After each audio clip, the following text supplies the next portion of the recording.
देखिए प्रश्न नंबर 16, निम्नलिखित आव्यूह की कोटि लिखनी है। बताने की जरूरत नहीं है। पहला आव्यूह है 4 1 5 2 0 3। कोटि बताने के लिए पहले पंक्ति बता देते हैं, पंक्तियां हैं 3, फिर स्तंभ बता देते हैं, स्तंभ हैं 2। दूसरा पार्ट आप अपने आप कर लीजिएगा।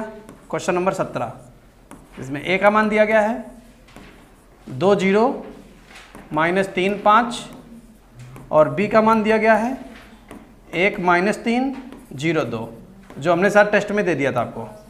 तो a प्लस बी मतलब a और b को जोड़ना है, तो जोड़ लीजिए 2 1 3 0 -3 -3 -3 0 -3 5 और 2 7, ये तो जोड़कर बन गया। फिर दोबारा a माइनस बी बताना है। a माइनस बी मतलब a में से b घटाना है, 2 में से 1 गया 1, 0 में से 3 गया, प्लस का 3, -3 में से 0 गया -3, 5 में से 2 गए 3, ये मिल गया हमको a माइनस बी। ये हो गया क्वेश्चन नंबर 17। क्वेश्चन नंबर 18 बहुत अच्छा क्वेश्चन है, देख लीजिए। पढ़ चुके हैं फिलहाल हम लोग। 2 गुणे 2 कोटि का आव्यूह चाहिए और आव्यूह का नाम है b, और जिसको वो व्यक्त कर रहा है किससे, bij से व्यक्त कर रहा है। इसकी रचना करनी है। तो इसकी रचना करने के लिए हमको क्या चाहिए, अवयव चाहिए। कौन कौन से अवयव, 2 क्रॉस 2 में 4 अवयव होंगे, b11 b12 b21 b22, जिनके लिए फार्मूले हमारे पास है 2i प्लस जे का होल स्क्वायर बटे 2। तो बेटा 2i मतलब 1 प्लस जे का मतलब 1 का होल स्क्वायर बटे 2। क्लियर है? नीचे लिखते हैं। अच्छा, जिसको हल कर लेंगे तो कितना बनेगा, 2 कम 2 1 3, 3 का वर्ग 9, 9 बटे 2। फिर इसी तरीके से इसको भी हल करेंगे, 2 1 चाहिए, तो 2 तो सूत्र में दिया गया है। सूत्र है क्या, bij जो है वो दे रखा है 2i प्लस जे का होल स्क्वायर बटे 2, ये दिया गया है। तो इसमें क्या करना है हमको, 2 ऐसे ही, i का मान 2 प्लस जे का मान 1 का होल स्क्वायर बटे 2, 2 दूनी 4 1 5, 5 का वर्ग 25 बटे 2, b12 तो रख दो, 2 गुणे 1 प्लस जे का मान 2 का होल स्क्वायर बटे 2। अब क्या बनेगा, 2 1 कम 2, 2 2 4, 4 का वर्ग 16 बटे, ये बन गया 8। फिर 2 गुणे 2 प्लस 2 बटे 2 का होल स्क्वायर, तो 2 दूनी 4, 4 2 2 दूनी 4, 4 2 6, 36 बटे कितनी बार, 18 बार। तो हमारा क्या अवयव बनेगा, अवयव क्या बनेगा, 9 बटे 2। दूसरी पंक्ति पहला स्तंभ, ये 25 बटे 2 यहाँ आएगा, 8 यहाँ जाएगा, पोजीशन सही होनी चाहिए, 18 यहाँ जाएगा। ये हमारा अवयव तैयार हो जाएगा, अवयव बी। क्या आई बात समझ में, क्लियर हो गया सबको? नोट कर लीजिए, जिसको नोट करना है स्पीड में नोट करना।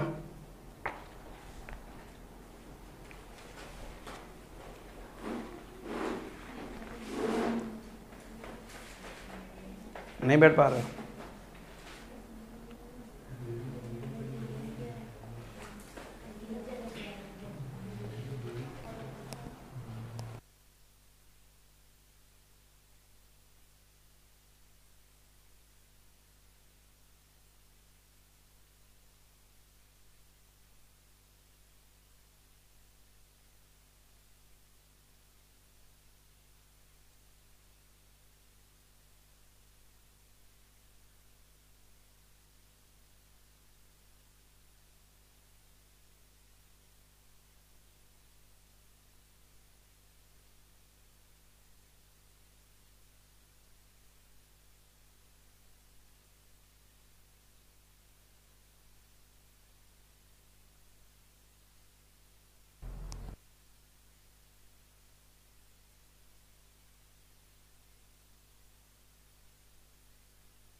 क्वेश्चन नंबर 19 जो है वो आपका होमवर्क है। कई बार गुणा सिखा चुके हैं। 20वां रिपीटेड क्वेश्चन है, वो भी आपका होमवर्क है। 21वां क्वेश्चन आप कई बार कर चुके हैं। 22वां कहो तो बता दें। किसी को बताना है 22वां? किसी को बताना है? कर लोगे? ठीक है। 22वां भी आपका होमवर्क, सब रिपीटेड क्वेश्चन है। पीछे हम लोग सारे क्वेश्चन करते हुए आए। 23वां क्वेश्चन भी अच्छा बहुविकल्पी में किया था हम लोगों ने। ठीक है, एक ही चीज़ है। 23वां जो क्वेश्चन है वो आपका HW है, क्योंकि ये क्वेश्चन नंबर जस्ट पहले सीखा था हम लोगों ने। कौन सा? 10वां क्वेश्चन। जो 10वां क्वेश्चन है वही 23वां क्वेश्चन है, सेम टू सेम। 10वां हम पढ़ा चुके हैं आपको, है ना। चलते हैं 24 नंबर पर। 24 नंबर में क्या कह रहा है? सिद्ध कीजिए कि बी डैश ए बी सममित अथवा विषम सममित है यदि ए सममित आव्यूह अथवा विषम सममित है। एक ही क्वेश्चन में दो क्वेश्चन है। क्वेश्चन नंबर 24 में एक ही क्वेश्चन में कितने क्वेश्चन है? दो। एक बार हमको ये सिद्ध करना है कि सममित है जब ए क्या है? सममित। और एक बार हमें सिद्ध करना है कि विषम सममित है जब ए क्या है? विषम सममित। तो सबसे पहले क्या लिखेंगे? क्योंकि ए एक सममित आव्यूह है। क्योंकि ए एक सममित आव्यूह है। अगर ए एक सममित आव्यूह है इसलिए अब अगर कोई भी सममित आव्यूह होता है तो उसका जो डैश होता है वो किसके बराबर होता है? ए के बराबर होता है। ठीक है ना, ये तो बात पता चल गई। अब हमको सिद्ध क्या करना है? सिद्ध करना है कि भैया बी डैश ए बी ये भी एक सममित आव्यूह है, ये सिद्ध करना है। तो किसी को भी सममित या विषम सममित सिद्ध करने के लिए सबसे पहले उस पर होल्ड डैश लगाएंगे। क्या इतनी बात क्लियर है? होल्ड डैश लगाने से पहले ये दोनों एक में मान लो और ये इसको अलग मान लो। मान लिया तो जब इसको डैश अंदर जाएगा तो गुणे में आगे पीछे हो जाते हैं। तो हम इसको लिखेंगे पहले, इसको एक में मान रहे हैं, इसको एक में मान रहे हैं और इसको मान रहे हैं अलग। तो ये आएगा पहले ए बी का whole dash into B dash का डैश। बोलो क्या इतनी बात समझ में आ गई? ये कैसे हो गया? ये कैसे हो गया? बताया था डैश की प्रॉपर्टी है ये। भटक रही हो? हाँ, हमको मत बताओ। हम तुमको जिंदा कर रहे हो तो हमसे बता रहे हो हम जिंदा बैठे हैं। ये ए बी का होल डैश है तो क्या लिखोगे? बी डैश इंटू ए डैश। इतनी बात क्लियर हो गई? फिर से ये अंदर जाएगा तो ये फिर से आगे पीछे हो जाएंगे। और बी डबल डैश क्या होता है? बी डबल डैश बी होता है। इतनी बात क्लियर हो गई? अब ये बताओ, जो बी डैश है वो तो बी डैश है और जो ए डैश है उसको तो हम ए लिख सकते हैं और इंटू बी। क्या हम इसको बी डैश इंटू ए भी नहीं लिख सकते? बिल्कुल लिख सकते हैं। और जिसको हम क्या लिख सकते हैं? बी डैश ए बी लिख सकते हैं कि नहीं लिख सकते हैं? उठाया गया था बी डैश ए बी और वही रिपीट हो गया, वही आ गया। जो उठाया था जिसका डैश निकाल रहे थे वही आ गया। अतः बी डैश ए बी एक सममित आव्यूह है। यहाँ तक बताओ कोई समस्या किसी को? लेकिन अभी इसी क्वेश्चन में एक पार्ट और भी है। इसी क्वेश्चन में अब की बार ए के लिए उसने क्या कहा है? क्योंकि ए एक विषम सममित है, विषम सममित है। अगर ए एक विषम सममित है तो ए का डैश किसके बराबर होगा? माइनस ए के बराबर होगा। यहाँ तक बात समझ में आ गई? फिर क्या करेंगे? बी डैश ए बी का होल डैश निकालने जा रहे हैं, क्योंकि इसी को अब की बार विषम सममित सिद्ध करना है। तो कैसे करेंगे? ए बी का होल डैश, ये पीछे जो था वो आगे आ गया और बी डैश का डैश। अब ये बताओ, जो ए बी का होल डैश है वो क्या बन जाएगा? बी डैश और बी डबल डैश क्या बन जाएगा? बी। इतनी बात क्लियर हो गई? क्या फिर से हम ए डैश को बी डैश माइनस ए इंटू बी लिख दें? नहीं लिख सकते? क्या माइनस को आगे लिखकर बी डैश और ए बी को एक ब्रैकेट में बंद कर सकते हैं, जिसको हम ये भी लिख सकते हैं माइनस का बी डैश ए बी? जो उठाया था वही आया, लेकिन माइनस चिन्ह के साथ आया। अतः बी डैश ए बी कैसा है? एक विषम सममित है। कब? हाँ, क्या माइनस? कहाँ पर? ये वाला कैसे आया, ये पूछ रही हो? अतः वाले में? अतः वाले में ये नहीं बेटा, ये लिखा जाता है जो सिद्ध करना है, ठीक है ना। अच्छा, यहाँ पर एक बात और लिखनी है। अतः बी डैश ए बी एक सममित अवयव है। कब? कब? जब ए सममित अवयव है या सममित है। और यहाँ पर कब? जब ए विषम सममित है। आई बात समझ में?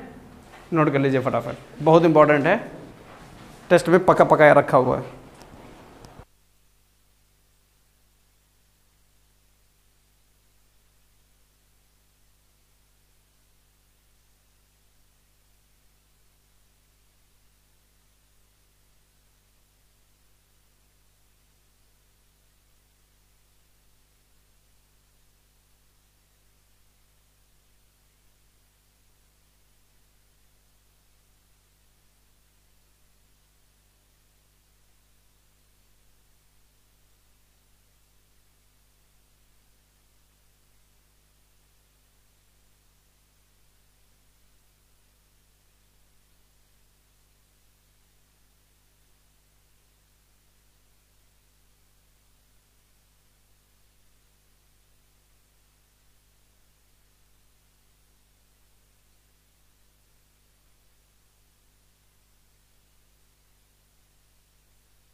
25वें क्वेश्चन में कह रहा है एक्स वाई और जेड के मानों को ज्ञात कीजिए यदि आव्यूह ए दिया गया है।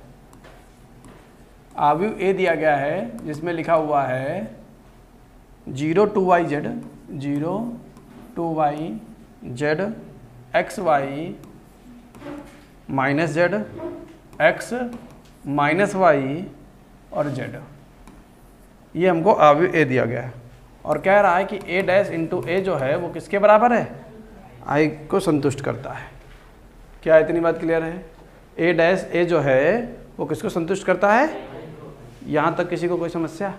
ये बात उसने कही है तो कह रहा है ये बात तो है लेकिन एक्स वाई जेड क्या है, तो हमने कहा ठीक है पहले हम क्या करते हैं ए डैश और ए लिख लेते हैं। ए डैश कहाँ है? 0 2 y तो इधर जाएगा ना,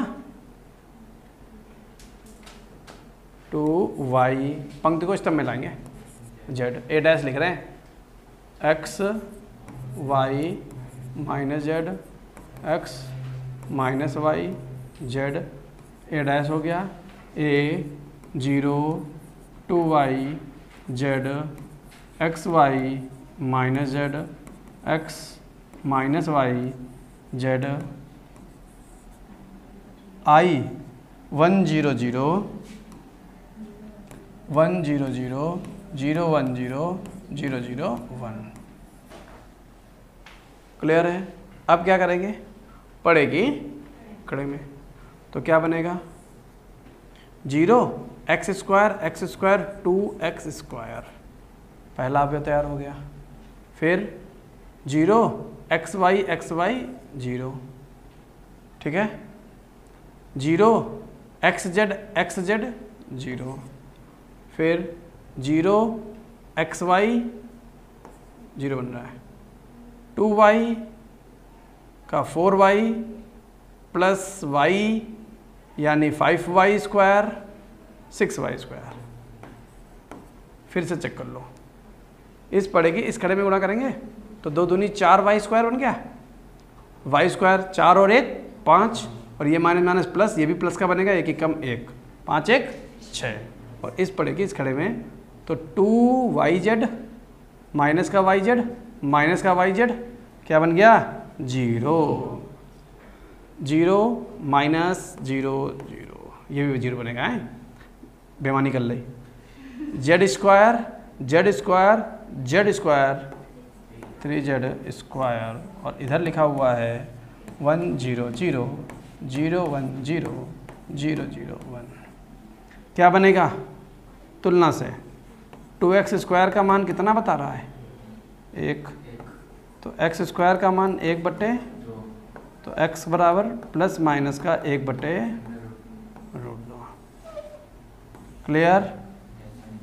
यहाँ पर 6y स्क्वायर का मान कितना बता रहा है, y स्क्वायर का मान 1 बटे, तो y बराबर प्लस माइनस का √1 बटे 6 या केवल √6 लिख सकते हो, हाँ वही लिख देते हैं, अच्छा लगेगा देखने में।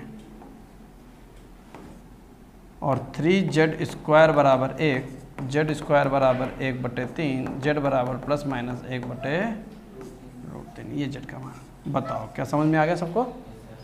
ठीक ठाक क्वेश्चन है ये, देखकर बच्चे भयभीत हो जाते हैं, है कुछ नहीं इसमें, बस भयभीत हो जाते हैं। जल्दी लिखो, 1 मिनट का टाइम है मात्र।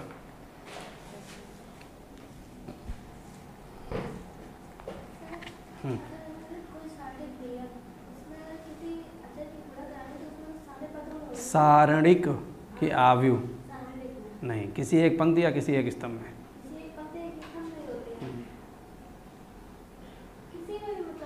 कहीं पर भी। क्या है?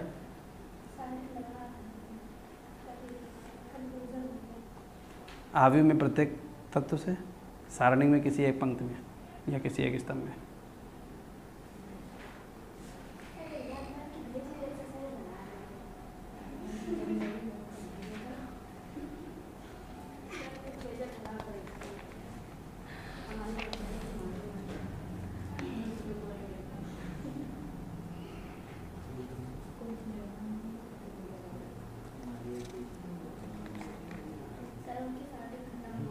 मैम की, मैम से हमारी मुलाकात कराओ, कुछ कुछ मैम से हम सीखना चाहते हैं।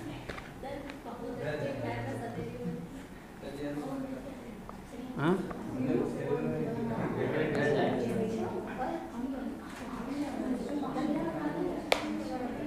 मैम ये टैलेंट कहाँ से लाई हैं? सिर्फ 5 मिनट। वाह, यहाँ जीवन बीता जा रहा सिखाते से। हाँ उसका रीज़न है ना, हमसे यहाँ सिखा के भेजा था इनको हमने हमसे पढ़कर गई थी यहाँ से। 26वां क्वेश्चन, x के किस मान के लिए 1 2 1, बेटा बोलो नहीं, देखो टेस्ट का क्वेश्चन है, टेस्ट में पूछा था हमने। 1 2 0 लगा कहाँ बच्चों का? 2 0 1 1 0 2। क्यों गुस्सा कर रही बिटिया? 0 2 x बराबर 0 दिया गया है।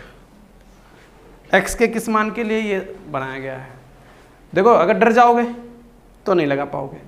सीधा सा सिंपल एक कॉन्सेप्ट है कि 2 अवयव हैं, इनकी गुणा कर लो पड़े की खड़े में, पड़े की खड़े में, पड़े की खड़े में। कितने तत्व बनेंगे?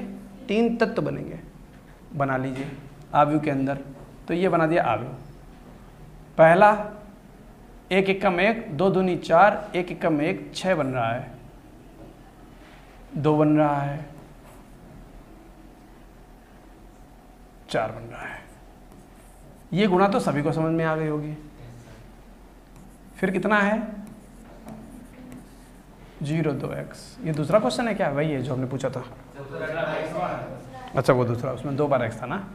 अच्छा फिर से वही काम। अब की क्या? बड़े को खड़े में। तो केवल एक अकेला अवयव आएगा।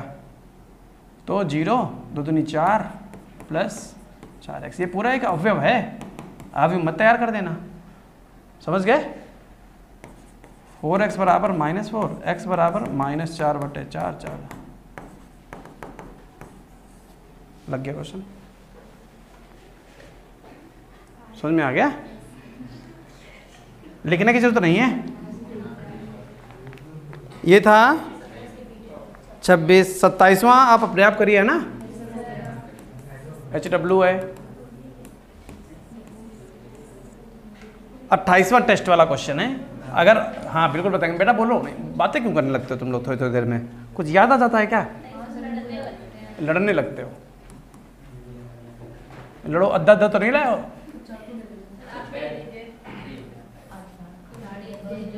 एक 0 2 0 2 1 2 0 3। तुम लोग बहुत खून खराबा की बात करते हो। सबसे सीधी मुस्कान है।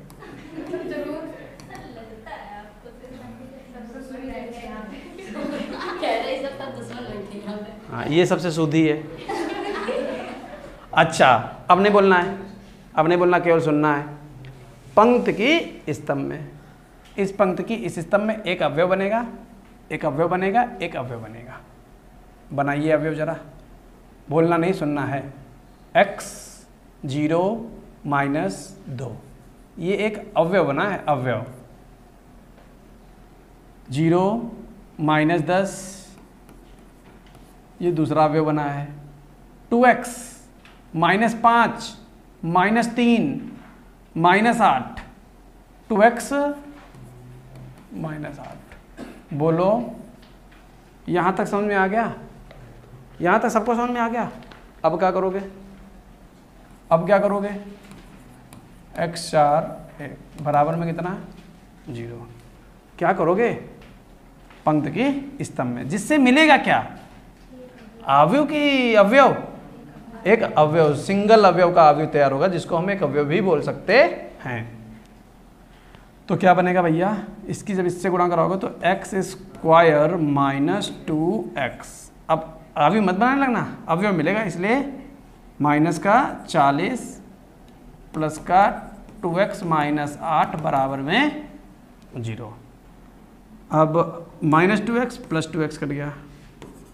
x² बराबर -40 -8 -48 उधर गया, प्लस का 48, x बराबर प्लस माइनस का √48, x बराबर कितना, कोई पूर्ण वर्ग नंबर निकाल लो इसमें से। 16 3 48, 16 का कितना 4, तो प्लस माइनस 4√3।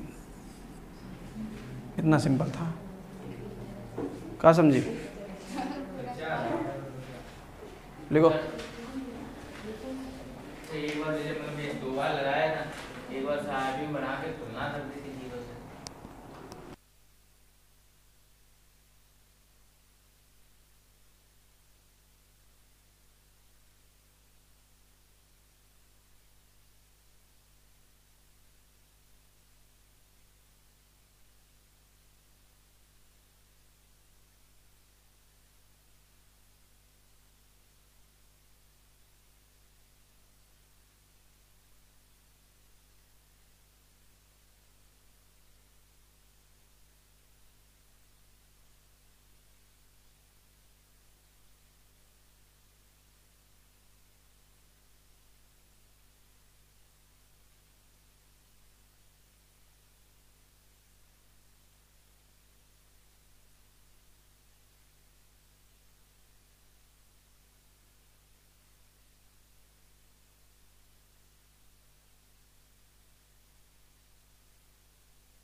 बोलने लगे, क्यों बोलने लगे ये नहीं हमें पता चल पाया।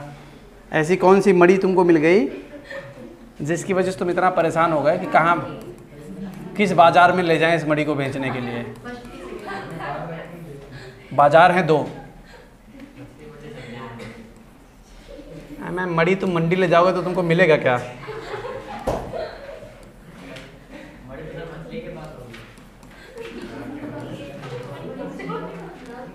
तुम यार बहुत बड़े छछूंदर लग रहे हो हमको।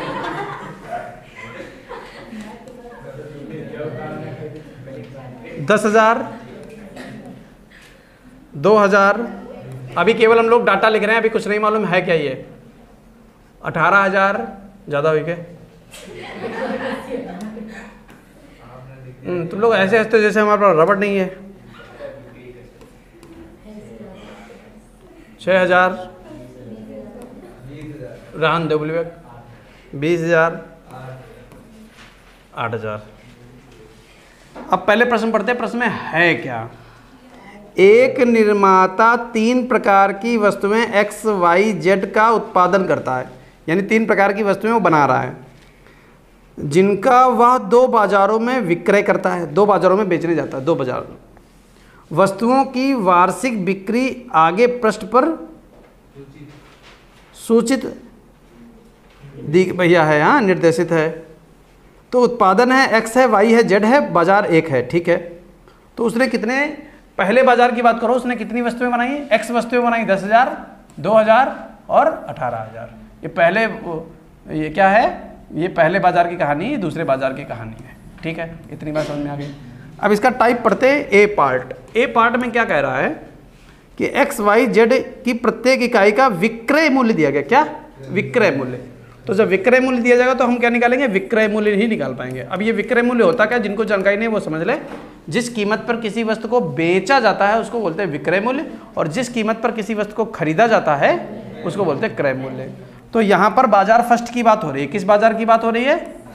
फर्स्ट बाजार की बात हो रही है। इसका विक्रय मूल्य क्या मिला हमको मिला, वस्तुएं थी हमारे पास 10,000, तो इसको हम आयु में व्यवस्थित कर रहे हैं 2,000 और 18,000। ये कौन सी वस्तुएं थी? बाजार फर्स्ट की। और इनकी कीमत क्या थी? कितने रुपए में बेचा इनको हमने? इनको हमने पहले को बेचा 2.5 रुपया में, दूसरे को बेचा 1.5 रुपये में और तीसरे को बेचा 1 रुपये में। क्लियर है? गुणा करते हैं पड़े की खड़े में। तो बेटा जब गुणा करेंगे तो क्या होगा, देखो बहुत ध्यान से देखो, दशमलव से जब गुणा करेंगे, दशमलव से 2 जीरो खत्म हो जाएंगे। बोलो हाँ या ना? यहाँ कितना बन गया 250, 2 जीरो खत्म हुआ, 2 यहाँ बचे 25, ये वाला पूरा नंबर लिख दिया। 2 खत्म हो गए, कितने जीरो बचे? 2। क्या इतनी बात क्लियर हो गई? इतनी बात क्लियर हो गई? ये एक अवयव तैयार हो रहा है, अवयव नहीं तैयार हो रहा है, इसलिए क्या लगाओगे? प्लस। 2000 की 1.5 से गुणा करोगे तो 3000 बनेगा। हाँ या ना? क्लियर? 18000 की 1 से गुणा करोगे तो 18000। तो बाजार फर्स्ट में जो रुपए हमने बेचे हैं, जो हमने वस्तुएं बेचकर रुपए कमाए हैं, वो कितने रुपए मिल गए हमको? 25,000, 3,000, 28,000, 28 और 18, 28, 18, 46। तो कै रुपए हमको मिल गए?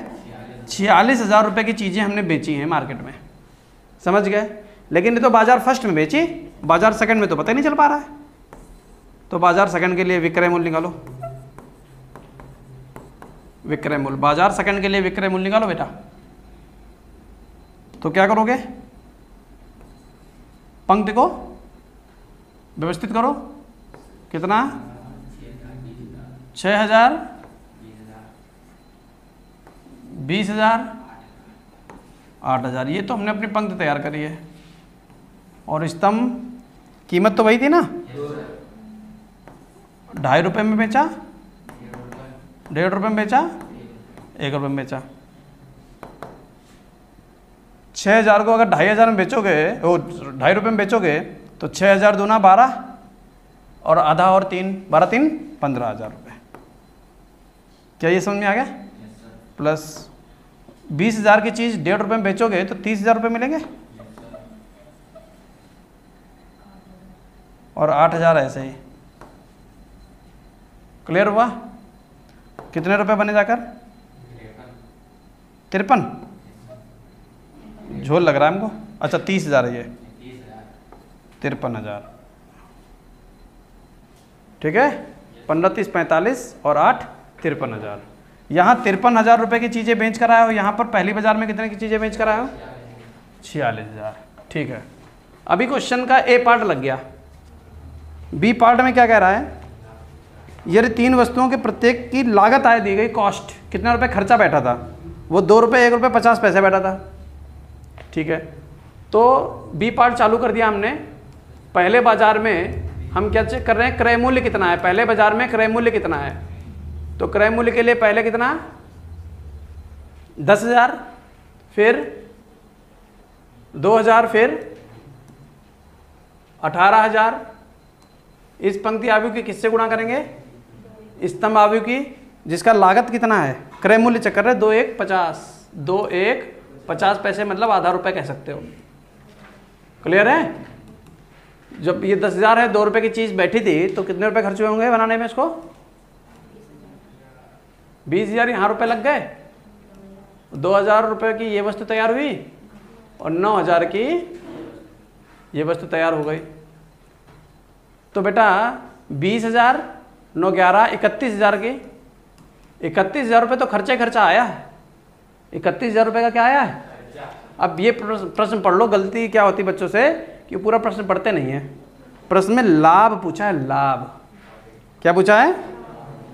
लाभ। तो यहाँ पर लाभ कितना बेटा? प्रॉफिट। प्रॉफिट विक्रय मूल्य माइनस क्रय मूल्य। विक्रय मूल्य कितना है?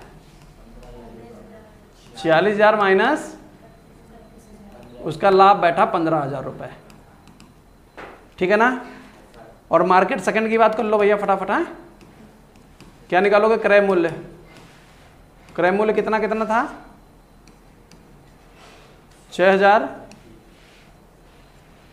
20,000 वस्तुएं थी और 8,000 वस्तुएं थी, जिनको 2 1 आधे रुपये में बेचा गया। वो सॉरी लागत आई उसकी। तो क्या बना जाकर? 12,000 रुपये की लागत यहाँ बैठ गई 20,000 रुपये तो ये पूरे पूरे बैठ गए ऐसे, और 4,000 रुपये ये। क्लियर है ना सारी चीज़ें? तो कै रुपये बने जाकर? 20,000 और 30,000, 32,000 और 36,000 रुपये। 36,000 रुपये यहाँ पर लागत बैठी। तो प्रॉफिट क्या बना जाकर? 53,000 माइनस 36,000। 53,000 माइनस 36,000, 7 से 13, 17,000। 17,000 यहाँ। उसने पूछा कुल लाभ बताओ, टोटल प्रॉफिट। 15,000 यहाँ, 17,000 यहाँ, 32,000 रुपये बैठा जाकर। क्या पूरी कहानी इनकी समझ में आ गई? अगर ये आव्यू का ना होता तो कक्षा 6 का क्वेश्चन है, लेकिन आव्यू लगे होने के कारण ये तुम्हारे यहाँ पर बना है। क्लियर है ना? कॉन्सेप्ट यहाँ पर सारे कक्षा 6 के यूज किए गए हैं, बस आव्यू का इस्तेमाल करके हम लोगों ने क्वेश्चन लगाया है। जल्दी लिख लो फटाफट। हाँ, थोड़ा सा बता देंगे बस।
प्रश्न नंबर 3 में कह रहा है एक आव्यूह x है 30 में 1 2 3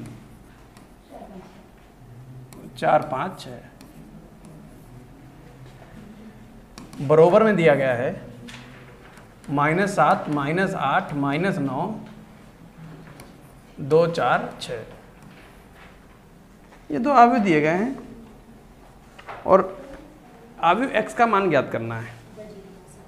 आव्यूह x का मान ज्ञात करना है। कैसे आव्यूह x का मान ज्ञात करेंगे? उसके लिए भैया बहुत सिंपल सा कॉन्सेप्ट है कि एक बार हमें अवयव x पता चल जाए है क्या, और x के बारे में कोई बात नहीं कही उसने। कौन सा अवयव लिखें? ऐसा अवयव लिखो जिसकी गुणा भी संभव हो और परिणाम भी वो आए। तो यहाँ कोट लिखो तभी समझ में आएगा कि अवयव बनेगा क्या। इसकी कोट क्या है? 2 पंक्तियाँ हैं 3 स्तंभ है। और इसकी कोट क्या है? 2 पंक्तियाँ हैं 3 स्तंभ है। अवयव x की जगह पर, अवयव x की जगह पर आपको एक ऐसा अवयव x की जगह पर एक ऐसा अवयव चाहिए कि अगर यहाँ पर 2 है तो लास्ट में तो 2 होना चाहिए, तभी तो गुणा संभव होगी। समझ गए? और लास्ट में यहाँ कितना है? 3, और यहाँ तो 3 आ गया, लेकिन आगे यहाँ कितना आया है? 2। इसका मतलब आगे भी 2 होगा। हाँ या ना? पूरा बेसिक लग गया, पूरा बेसिक लग गया। ऐसा कोई जिसको ये ना समझ में आया हो कि अवयव x में 2 क्रॉस 2 कहाँ से आ गया? ये वाला 2 इसलिए आया क्योंकि यहाँ 2 लिखा तभी गुणा संभव हो सकती है, इसलिए यहाँ 2 आ गया। परिणाम में यहाँ 3 लिखा हुआ है, यहाँ 3 मिल गया हमको। आगे कितना लिखा हुआ है? 2। ये 2 कहाँ से उठकर आता है? यहाँ से। तो इसका मतलब ये भी हमारा 2 है। तो अवयव x जो है वो 2 क्रॉस 2 का है। तो मान लेंगे सबसे पहले, माना अवयव x बराबर a b c d e f 2 cross 2 का। क्लियर है? तो अरे चेक कर रहे थे हम, भूल तो नहीं गए कहीं ABCD, वरना कोचिंग लगवाते सर के पास। 1 2 3 4 5 6 -7। पिकाचू तुम क्या करो? तुम पढ़ाई देते मैं जानवर। देखो इधर क्या करने वाले हैं, इस पंक्ति के इस स्तंभ में a + 4b, a + 4b, 2a + 5b, 2a + 5b, 3a + 6b। Clear? इस पंक्ति के इस स्तंभ में, इस स्तंभ में, इस स्तंभ में, इस पंक्ति के इस स्तंभ में c + 4d, 2c + 5d, 3c + 6d बराबर में कितना है? -7 -8 -9 2 4 और 6। यहाँ तक बताओ कोई समस्या? अब बेटा यहाँ पर कितने अज्ञात राशियाँ हैं? 4 समीकरण की जरूरत पड़ेगी। तो सरल वाले उठा लो, है ना? कोई भी उठा लो, क्या सरल? ये उठा लो, ये उठा लो, इससे a और b मिल जाएंगे। ये उठा लो, ये उठा लो, इससे c और d मिल जाएंगे। इसकी अब ये छूट जाएंगे, छूटने दो, उससे क्या मतलब है। चलिए क्या करेंगे? किसका है? हाँ बेटा 4a + 4b का मान -7, 2a + 5b का मान -8, a + 4b। अब यहाँ पर क्या करना चाहेंगे? समीकरण नंबर फर्स्ट, समीकरण नंबर सेकंड। समीकरण फर्स्ट में 2 से गुणा, घटाएंगे किसको? सेकंड को। 2a 8b -14, 2a 5b -8 minus और प्लस का 2a -2a घट जाएगा। 8b में से 5b चलेगा कितना? 3b -14 प्लस का 8 -6, 3 दूनी 6, b का मान -2। क्लियर? अब क्या करेंगे? अब b का मान उठा कर रख दो समीकरण फर्स्ट से। समीकरण फर्स्ट से b का मान है -2, a + 4 b का मान -2 -7, तो a -7 + 8 कौन हो? तो -15 वालों, a का मान 1। क्लियर? a भी पता चल गए। अब बारी किसकी आ गई? c और d की। अब क्या तुमको ऐसा नहीं लग रहा कि हम तुम्हारे लिए छोड़ सकते हैं क्वेश्चन? ये तो पढ़ा रख अपना हाई स्कूल में पढ़े हो सब। हाँ चलो ध्यान से देखो। हाँ